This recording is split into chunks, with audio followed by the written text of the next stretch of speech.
If you've been sewing for any amount of time, then you have no doubt experienced this phenomena or this issue when you're sewing, particularly if you are sewing long runs, like on a curtain panel or on a cushion or anything where you're sewing a long distance. You have experienced this phenomenon where the fabric is shifting, and I call it creep, because it's a creep. So this is what I'm talking about. You start off with your fabric all matched up nice and together, your pattern matched up perfectly, and then at the farther you get down to the end, your fabric shifts and now you're no longer matching up. The end is no longer even. You've got one side of your fabric is shorter than the other, and your patterns are no longer matched up, and your fabric has shifted. It is very, very annoying, and it's something that took me a really long time to figure out. I made lots of things, and I would come to the end of long runs and be like, why does this always happen? And I couldn't find any information on it. I never saw really any videos on it. Nobody was talking about why does the fabric do this. Let me show you what's happening and what's causing this. This is your feed dogs, and then that's my presser foot, obviously. When you are sewing, your feed dog pulls the bottom fabric through. The top fabric is just up against this presser foot, and so there is a different pressure pulling those two layers of fabric through, and the bottom fabric, because it has the feed dogs pulling it through, the bottom fabric tends to go through the machine a little bit faster than the top fabric does. So what happens is those two fabrics, the bottom fabric is pulled through a lot faster than the top. And what you end up with is an uneven finish, which is super annoying when you have a pattern that you want to keep the pattern matched on, or if you are doing something that is a curtain or something where you need to have a perfectly even edge so that you can put a hem in here or anything. It's particularly annoying on cushions because you've got two layers of your cushion, and if one of them shifts, then your corners aren't going to line up and you're just going to get off center, and then your cushions are no longer going to be square. They're going to be like a rhombus, and it just gets, it's a mess. What do you do to counteract this creepy phenomena? Let me show you. So the first thing that you can do, if you have a domestic household sewing machine, you can get yourself a walking foot. And what the walking foot does is the walking foot actually lifts up with every stitch and pulls the fabric through by lifting up and going at the same rate as the feed dog. So the top fabric is fed through at the same rate as the bottom fabric against the feed dog. And if you can get yourself a walking foot for your machine, this will resolve all of it. The only thing is, with the consumer machine, your walking foot does not have a zipper foot, nor can you put a welt foot on here. So I cannot sew cushions with this. I can do long straight runs on draperies with it, but it will not work for cushions and other home decor things where I need to have a zipper foot or a welt foot. So in those instances, what I will do, there's two ways that you can sort of counteract this, and one of those ways is by holding your fabric with opposite pressure underneath your foot. And the best way to do this is to grab a hold of the fabric with your two fingers and fold it up like this, and once enough of the fabric is through your presser foot, you can grab a hold of this, and you have to pull in opposite directions equally so that your fabric will run through your machine as the machine is pulling it at the rate that your machine is pulling it, but you need to be pulling opposite at the same time. So you don't want to be pulling back while your machine is pulling forward because you're going to mess up your machine. So it's a little bit of a trick to get your speed right, but let me show you how you do that. So I have a long strip of fabric here, and I'm going to just really match up my patterns here and make sure that my stripes are lined up really, really perfectly. And then I'll start sewing. Oh, I guess I better thread my needle. So I'm just going to make sure that my stripes are really lined up. And then as soon as I can, through the back, grabbing from the back here, I'm going to grab that fabric, and I'm going to try to do this with opposite hands so that you can still see my stitching. But I'm going to grab a hold of it, and I'm going to just kind of fold it up L shape and fold up this part L shape, and I'm just going to pull in opposite directions, sort of lightly, but you just want to keep opposite pressure on your fabric by bending it and holding it with your fingers.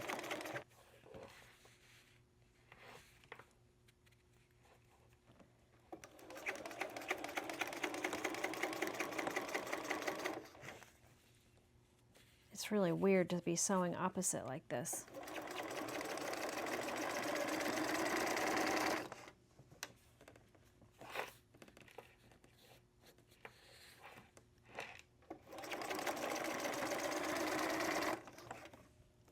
See how I'm just picking it up and pinching it like this? Pinching it like this and like this. And I'm just keeping opposite pressure on it so that it doesn't shift.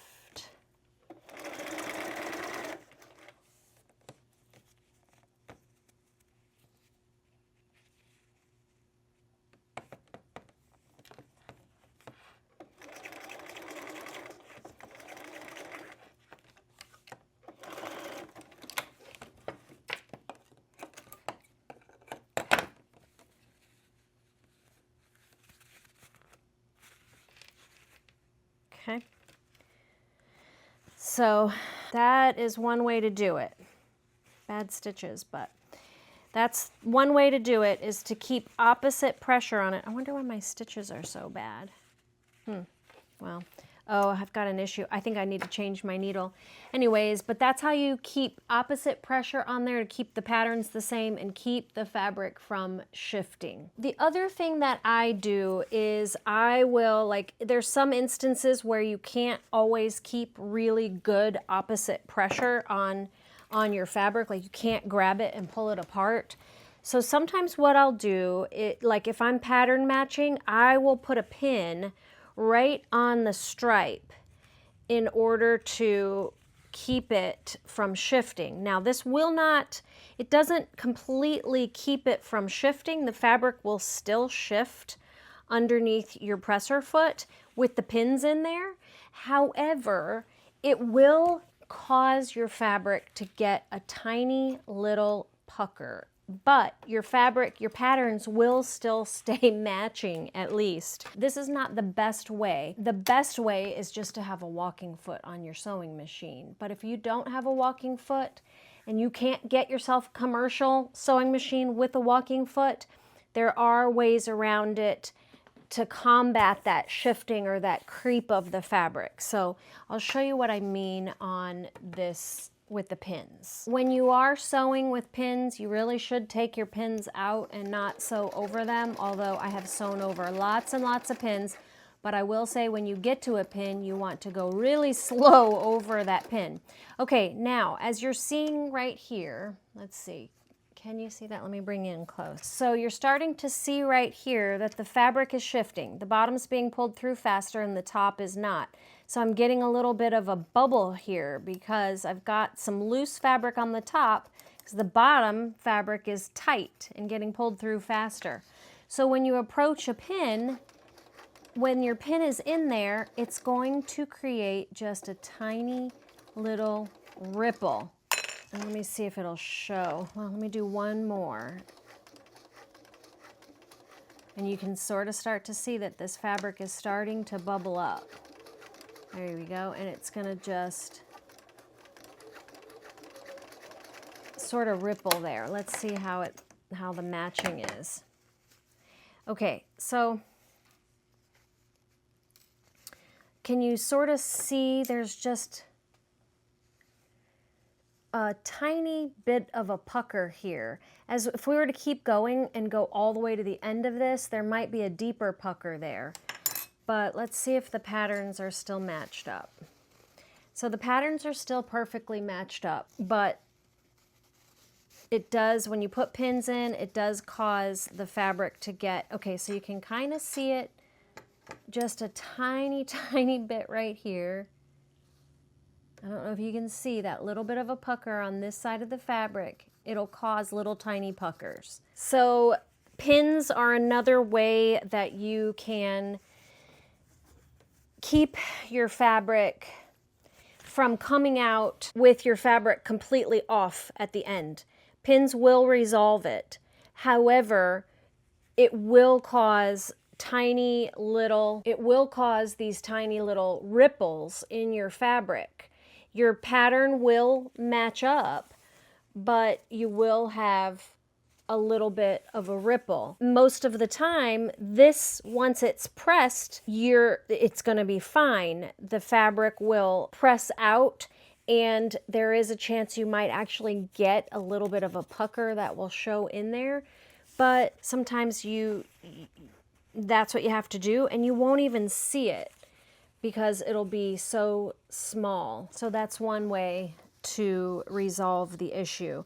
The best way is really just to hold the fabric really tight and pull tight in opposite tension away from there to keep the fabric from shifting at all. That's the best thing after having a walking foot, of course. So I just wanted to make this video to address this situation because I never even heard about it. I didn't know that there was such a thing, and I would get so frustrated in the middle of projects and wonder, what am I doing wrong? Why are my cushions off? I would make 10 cushions and 3 of them would be like a rhombus and not square. And I just couldn't understand why my fabric was shifting so much. And that's just the way it is unless you have a walking foot. And when you're making clothing or really small items like bags and things like that, it doesn't make such a big difference because when you're sewing short runs, your fabric doesn't shift as much in a short amount of time. But if you're sewing an 84-inch long curtain panel or a 96-inch long curtain panel, and you're not giving that opposite pressure and you're just allowing the feed dogs to pull your fabric through and just guiding it, you'll have so much creeping that when you get to the end of your curtain panel, you'll have an inch difference in the 2 layers of fabric, and it'll be a huge issue. Here's another thing where it really makes a big difference not having a walking foot is if you're using 2 different weights of fabric. So this happens frequently when you are working with a fabric plus a welt and then another fabric. So, multiple layers of fabric. You've got this bottom layer of fabric, and then this is your welt cord in the center, which is essentially 2 pieces sewn together. And then you've got another piece of fabric on the top.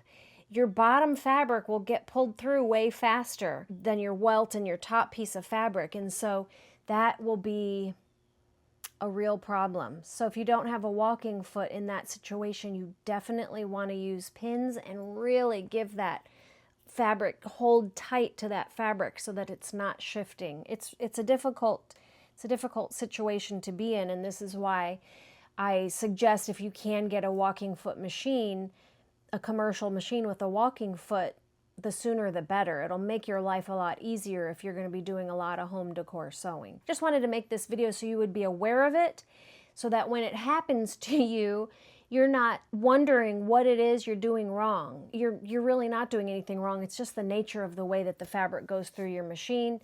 These domestic machines are mostly made for doing clothing or smaller projects. So if you're thinking of doing a lot of slipcovers, a lot of cushions, or if you're doing draperies, then you definitely want to invest in a walking foot machine.